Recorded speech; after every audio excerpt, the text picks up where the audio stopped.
Hi folks, I'm Aleks U and you are awesome. Happy New Year. It's 2024, but who's counting? Anyways, in the new year, we tend, many, especially in the Western world, to create what we call a vision board.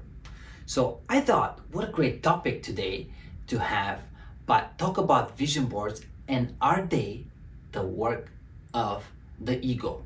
So that's the next 15 minutes topic. Are vision boards the work of the ego, or there's something authentic and beautiful and we should engage in? We're gonna go in very quickly here. Before that, these two blood oranges, citrus fruits. It is winter, and so what a better way to get your beautiful vitamins and many other things that are in the fruits and veggies, especially live. They are live. But what I use them here for is the smell. They smell deliciously, and as I smell, it's a quick shortcut, the quickest shortcut probably, or one of the quickest, to get into the present moment.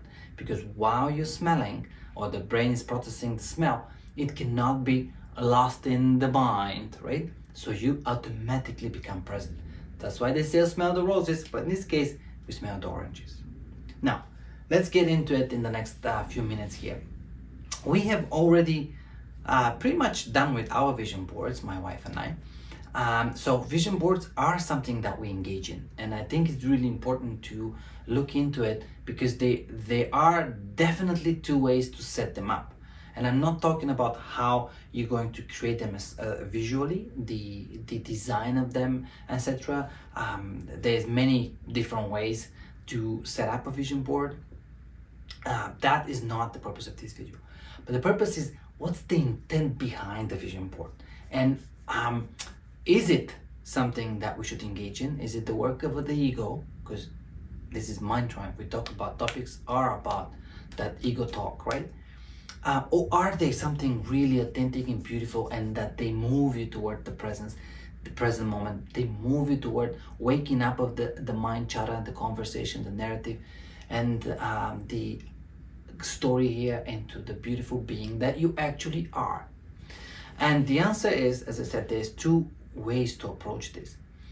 Most of the time, at least of what I see, and even what I've fallen for before, vision boards are approached by the ego. What I mean by that, the ego is notoriously famous for setting up, for pulling you into the future. Okay, I was gonna say setting up goals, but not necessarily just goals. It is always either in the past or in the future. So the ego, or the conversation that you have accepted that you are, it's moving constantly between past and future. So when you set up the vision board for this new year, it's definitely something the ego would enjoy, because when you set up on the board to have achieved something or have something in the new year that's coming up, automatically the ego falls in love with this idea, because it's saying that right now I don't have it, but look at the future, and once I get this, or once I achieve this or become this, I'm gonna be much better, on a better state. So present moment, not enough. I don't want to be in it. I want to be what this vision board represents or shows or illustrates. So it is the ego loves the vision boards, and many times I have personally, and I've seen and worked with people, it is approached by the ego because it's such an easy, it's right into its alley, right? That's what the ego is really good, pulling you in the future moment. And from a short future, like it's never really in the what it's doing, it's always pulling you in the next 5 minutes. But this is a longer future, the year ahead of you, the same idea. The ego cannot, it does not survive now, because now you are being and you're living. In the mind, you are projecting, and that's where the ego becomes reality to you, because you're projecting something outside of this moment, and it's an illusion, but it is what we are accustomed to do nowadays on a non-stop basis. We project the future. So the vision board becomes a a manifestation of this, right? This something visual of this future that is so much better now, and the ego loves it. So what's the pitfall? What's the downside of setting in the vision board coming up from your ego? The downside is that it's not gonna make you feel any better, right? Here we're talking about letting go, and even that word letting go, but getting out of this way of living through the ego and coming up and living from you, from the being now, which is the only natural thing you're gonna feel well and okay and at peace, right? And so when you set up a vision board, that it comes up from the intent is comes up from the ego. I don't have this, I wish I had this, I want to have this, and telling you that this present moment is not enough. What you're telling yourself is that you are not enough, right? It comes up from it's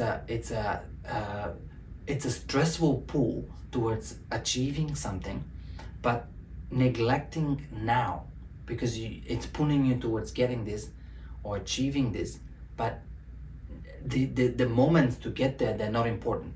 This is important. Getting this is important. So it negates all the moments, it negates all the nows until you get there, because they are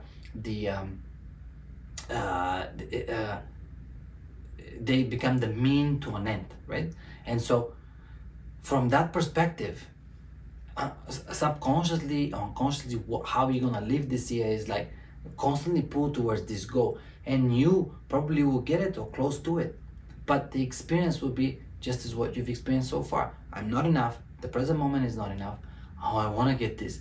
There's no joy, happiness, peace, and contentment from living that way.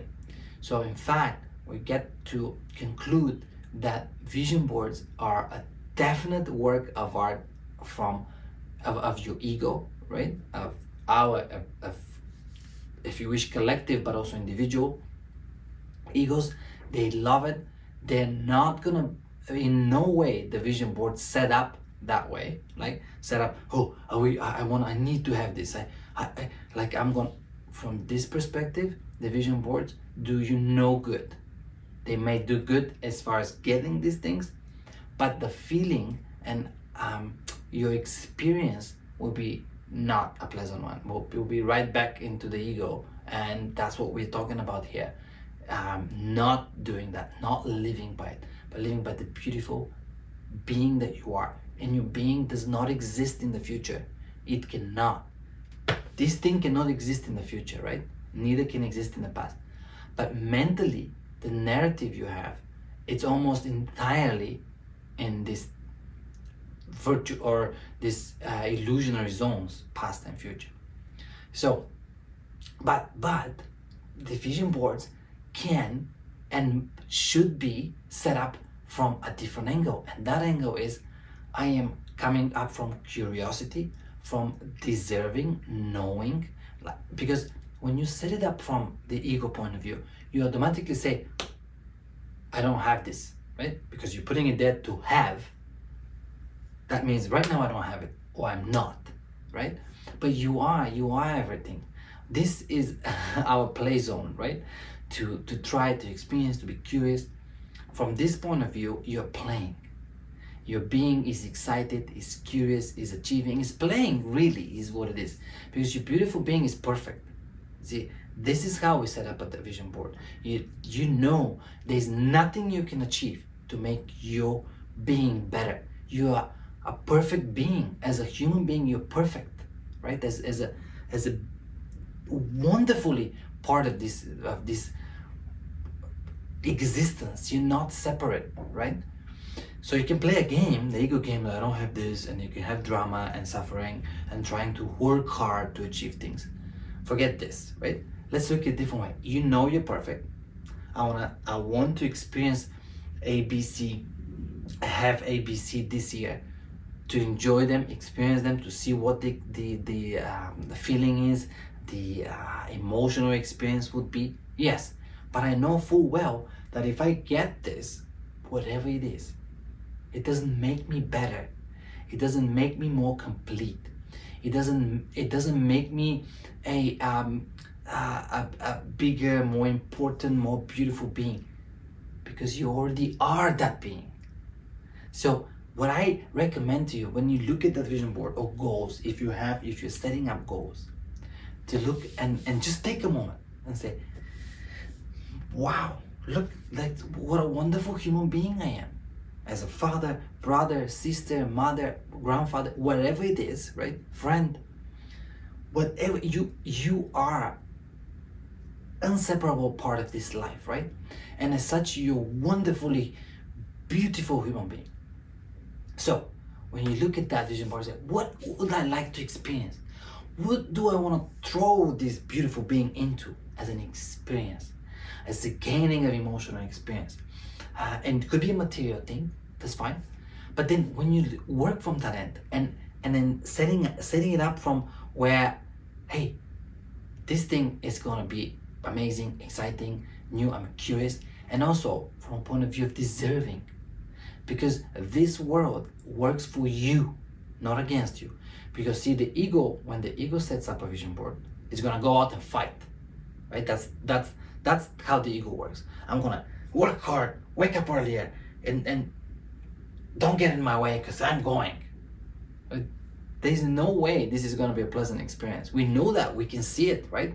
When we are aggressive to achieve our goals, there are better ways to do it. There is, and the better way is have the universe or have life.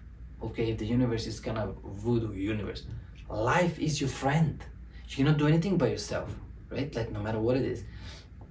So when you approach this from a curious point of view, when you approach it, I deserve it, and life is it's gonna be my friend in getting these things that are on my vision board, right? Like have it in a miracle way. Be surprised. You say, okay, wait a minute. So far I've been taught to work hard, harder, sleep less, work hard. But what if I try? Just try 2024. What if I try to have the universe, to the life be my friend? Be surprised. Oh, look at that. Like that person came in my life and that's working towards what I put here on my vision board. That's amazing. Life is my buddy here. It's a better way to do it. It's an easier, more pleasant, more collective, more social, more communal. It's more complete. You're not gonna feel like a separate thing fighting to get you those. You're gonna feel like I have all this working with me and helping me achieve these experiences I've put in my vision board. It's a wonderful way to do it. Take a step back and say, I'm gonna do 2024 vision board with the intent that life will work with me, that I deserve, I already have them almost, right? It's happening. And it's not because I'm coming from a void or lack, but because I'm coming from curiosity, deserving. I'm right here and I'm gonna participate together with everything to experience this ABCD I've put on my vision board for 2024. So coming up here to our time, setting up a vision board is an incredible exercise that you can engage in and see how the ego intent works and how your being works. And it's a beautiful practice where you can steer to this way, where you're coming up from love, from abundance, from deserving, from working together, not fighting, not lacking, and not being less until, being full of, being complete, being whole, while you are experiencing or getting to experience these things you've put on your vision board. I hope you have this experience this year. I wish 2024 starts and continues from that intent, from a beautiful being that you are, complete on the 1st of January and on the 31st of December. You're going to be as complete on either one of those dates. The experiences in between will evolve and change, but you, my friend, you are as beautiful as you always have been and always will be. I'm Aleks U, and this was 15 minutes of Mind Drive Talk, where we talked about vision boards and the ego. I hope you enjoyed it. Drop me a line with any topics that you want to see for this year that are Mind Drive or ego topics. And let's enter this 2024 in the most wonderful, being, present moment, loving, caring, communal way as we possibly can, because you're beautiful. Until next time, until then, less ego and a lot more joy.